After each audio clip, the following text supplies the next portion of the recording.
It's the first leg of this fixture between Esperance and Mamelodi Sundowns, and it ends with Mamelodi Sundowns winning this one goal to 0. For me, the match went as expected.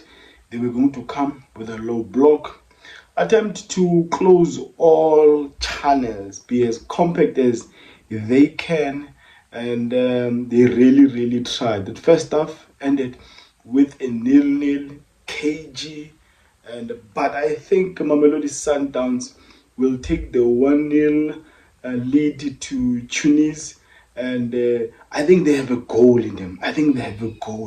Yes, I do go by the name of Oscar. Since football, we're engaged in discussing on anything to do with football, from Africa to the world and from the world to Africa. Peter Shalulile was the difference maker in this fixture. A moment of brilliance from a Lucas Ribeiro, who was largely frustrated in the 90 minutes, but a beautiful ball into the box for a Jayden Adams who assisted with a header for a Peter Shalulile. Now, Mamelodi Sundowns fans might think that a 1-0 lead is not enough. Maybe we are so used to the Peter era where we would wallop teams 3-0, 4-0, 5-0, big score lines. But the reason Mamelodi Sundowns actually brought in a Miguel Cardoso was for this very reason. I mean, the match alone was highly tactical.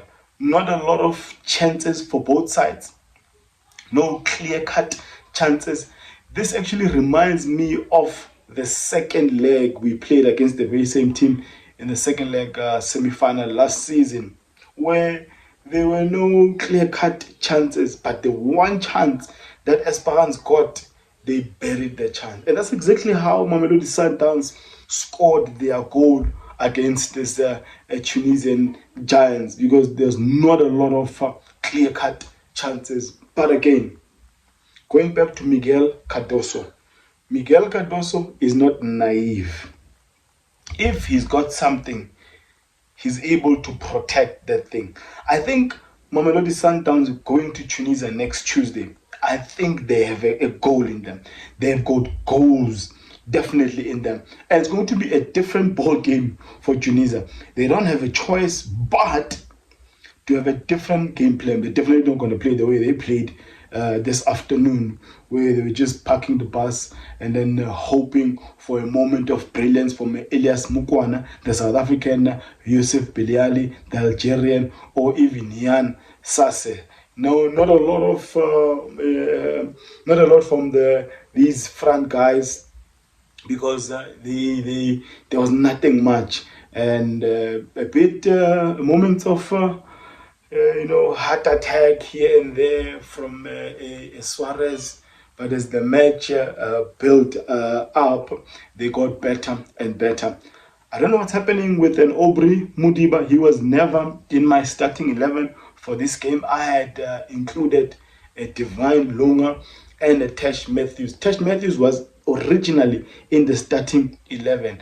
During the warm-ups, I think he got injured, hence the inclusion of a Tapelo Murena. So overall, the subs Miguel Cardoso made in the second half of a Sales and a Divine Lunga. Divine Lunga, if you compare Divine Lunga, in particular this match, with a Mudiba, he was not even attacking the space in front of him. Not a lot of energy, not a lot of movement, not offering a lot for the guy who was playing on his for the midfielders. But you could tell the difference when a Divine Lunga came on board.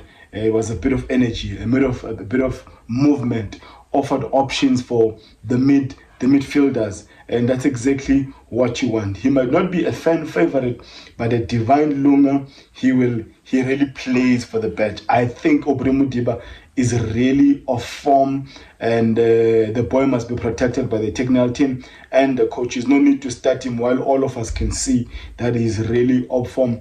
Big ups to a Divine Lunga, and yet again, Jayden Adams goal contribution and assist today. I mean, he's been having a stellar season, and moments of frustrations. Frustration for Lucas Ribeiro. I mean, one of the obvious things he's frustrated by is that when he will attempt to give a Peter Shalulile a pass, we all know technically Peter Shalulile is not the best, especially with the first touch. That really frustrated Lucas Ribeiro. But what you get with the Peter Shalulile is a forever, running, marking, offering options, and obviously it's probably too late now to teach Shalulile those basics. He does not have them, but what you want from him is to be in the box, and that's exactly how we scored this goal. Occupy the center backs, pull them away, and then the Jayden Adams runs into the box, pulls back with his header, and Peter Shalulile is there to pounce and convert that chance. Initially, I thought it was an offside. Yes, when Ribeiro played the ball, Peter Shalulile was in an offside position, but he did not interfere. He did not even attempt to play that ball because Jayden Adams was onside. And when Jayden Adams onside was on the ball, Peter Shalulile, by the time the ball is pulled back by Jayden Adams, Peter Shalulile is on an onside position, and hence there was not even a need for VAR check. But there was a moment where the referee was communicating with the VAR guys, and there was no need to even spend more time on that one. It is a clear goal, no need for a VAR check. I am okay. I am happy. I was even okay going back to Tunisia with a 0-0 because I think Mamelodi Sundowns have got enough arsenal, they've got enough firepower to go to Tunisia and score a goal or even two, especially if it's going to be an open game. Salutations to the little magician, Marcelo Allende. I mean, this guy just played 120 minutes last Friday, and he was, stringing passes left, right, trying vertical passes to a Shalulile, a Sales. Oh, man. But you know what? One thing you want to get with South Americans, your Suarez, your Allende, these are feisty characters. They are ready to fight. They're ready, to pull punches. Obviously, Tunisia or Esperance, I don't think they're expecting Sundowns to even lead or even score. And but when there were moments of some tussles, the person you will see there more often than not is that little magician, my cellular 3310. That is Marcelo Allende. I am excited about the second leg already, mainly because I think Sundowns have got goals in them. I'm not worried whatsoever. And Esperance, they're not in their best form, and it's a new coach. Now the new coach has got a lot of homework. But more than anything, I think I trust Miguel Cardoso. Happy with the second performance of our defenders. Modao, Grant, Suarez, Divine Lunga must start next week Tuesday. Our midfield general, Tebogo Mokoena, Marcelo Allende, Jayden Adams, Peter Shalulile, Sales. I'm even tempted to start Sales next Tuesday.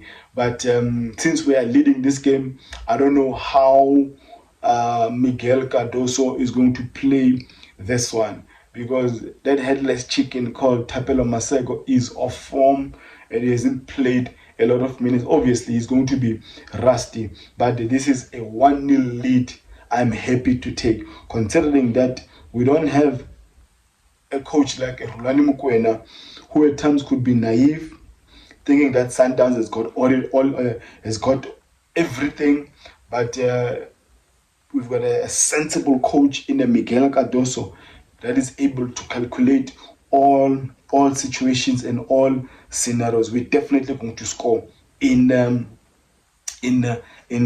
Tunisia come next Tuesday. Now, good luck to the next match. That is Orlando Pirates versus MC Alger. It's going to be a packed stadium, but a win that I will take and I will warmly accept as a Mamelodi Sundowns fan. If you're seeing this face and it's content for the very first time, love it if you join the family. Do comment on the section below. What did you think of this game? Who was the standout performer? Obviously, the stats are there.